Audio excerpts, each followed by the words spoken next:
इसको मैंने उसी टाइम तुरंत काट करके और इसका मैंने बाजू और ये सीने का एक पीस भी खाया था। अच्छा। हाँ जी, जो मैंने घर में ही मतलब किचन में बनाया था। किचन में बनाया था? हाँ जी। पुलिस जब सेक्टर डी बंगला नंबर 5 पर छापा मारती है तो अंदर जाकर जब देखती है तो शराब की बोतलों के अलावा उस बंगले की बैक साइड पे जो नाला था उसके अंदर से एक के बाद एक बोरियां मिलना स्टार्ट हो जाती हैं। उन बोरियों के अंदर नन्हे बच्चों की ना सिर्फ खोपड़ियां बल्कि जिस्म के मुख्तलिफ अज़ा शामिल होते हैं। एक के बाद एक उन बोरियों का एक तरह से पहाड़ खड़ा हो जाता है। इसके अलावा छोटे बच्चों के बैग, यूनिफॉर्म और भी कई चीजें वहां से बरामद होती हैं। अब जब पुलिस और आस पड़ोस के लोग उस चीज को देखते हैं तो एक तरह से हिल कर रह जाते हैं। माओ के जो दिल होते हैं वो धड़कना बंद कर देते हैं कि आखिर कोई दरिंदा इतना हैवान कैसे हो सकता है और आखिर इन बच्चों के साथ ये सब करने वाला होगा कौन? इस तरह के और भी कई सवालात वहां पर मौजूद लोगों के जहन में आने लगते हैं। वेलकम टू आईना। और आज का जो केस है वो डिस्टर्बिंग होने के साथ इस कानूनी निजाम को उसका आईना भी दिखाएगा। तो चलते हैं वीडियो की जानिब। मगर उससे पहले अगर अभी तक आपने मेरा चैनल सब्सक्राइब नहीं किया तो इसको सब्सक्राइब कर लें और अगर वीडियो अच्छी लगे तो वीडियो को लाजमी लाइक कीजिएगा।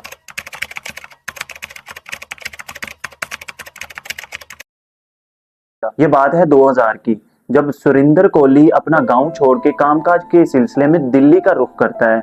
यहाँ पर उसकी मुलाकात एक वीआईपी शख्स से होती है जिसका नाम मनिंदर सिंह होता है। सुरिंदर कोहली को मनिंदर सिंह के खानसामा की नौकरी मिल जाती है। अब जो सुरिंदर सिंह होता है वो एक काफी वीआईपी पर्सनैलिटी है। मुख्तलिफ पॉलिटिशियन, बड़े बड़े पुलिस अफसर और इसके अलावा आर्मी के लोगों का भी इसके घर में आना जाना है। लेकिन इसके साथ साथ ही ये एक अयाश किस्म का इंसान है। रात गए पार्टीज, शराब नोशी, इसके अलावा कॉल गर्ल्स का आना जाना और इसी तरह के दूसरे जितने भी 2 नंबर काम होते हैं ये उन सब में भी मुलव्विस होता है। ये नोएडा का रहने वाला था लेकिन जो इसकी अपनी फैमिली थी वो चंडीगढ़ की रहने वाली थी। लेकिन इसका जो ज्यादातर वक्त होता था वो बैरूने मुल्क ही गुजरता था। और पीछे से जो बंगले की देख रेख है ये सुरिंदर कोहली की जिम्मेदारी और वो उसमें मालिक की तरह जिंदगी गुजारता। अब मनिंदर सिंह जब यहाँ आता था तो काफी अयाशी वगैरह करता था, लेकिन ना जाने कब उसके अंदर एक दरिंदगी पैदा हो गई। ये दोनों मिलकर अपने करीबी गांव, अपने जो इनका जो घर था वहीं से एक करीब गांव था जिसका नाम था निठारी।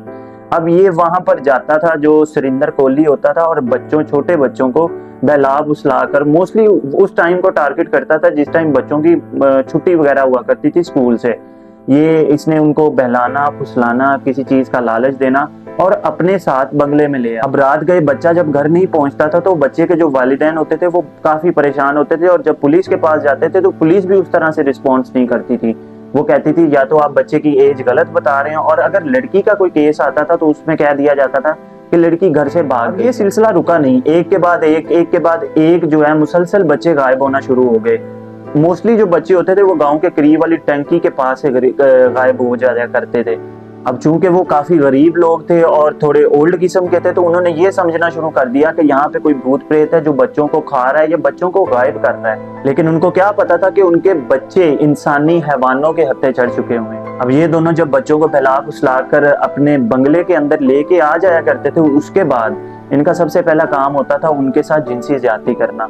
जिनसी ज्यादती करने के बाद उनके छोटे छोटे टुकड़े कर दिए जाते थे और इसके साथ साथ ये दरिंदा सिफ्त लोग उनके जिस्म के कुछ अज़ा को पका के भी खा लिया करते थे, जिनमें सीना हो गया और बाकी जो छोटे मोटे अज़ा जिनमें नरम गोश्त होता था, ये उनको फ्राई पैन के ऊपर पकाते थे और बड़े मजे से खा जाया करते थे। उसके बाद जो पीछे अज़ा बच जाते थे उनको बोरों के अंदर डाला जाता था। बोरों के अंदर डालने के बाद घर के जो पीछे नाला था उसके अंदर बहा दिया जाता था।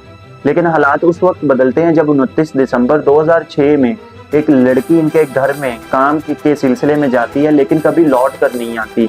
इसके बाद इसी तरह एक लड़की पायल नामी इनके घर में जाती है और वो भी नहीं आती। अब जब पायल के घर वालों को भी पता चलता है कि उनकी बच्ची अभी तक नहीं आई तो वो पुलिस पर दबाव डालना शुरू कर देते हैं कि हमारी बच्ची इस घर में गई है, अभी तक वापस नहीं हरकत में आती है और इस घर के ऊपर छापा मारते हैं। जब वो इस बंगले में पहुंचती है तो अंदर का मंजर एक तरह से देखकर हिल कर रह जाती है।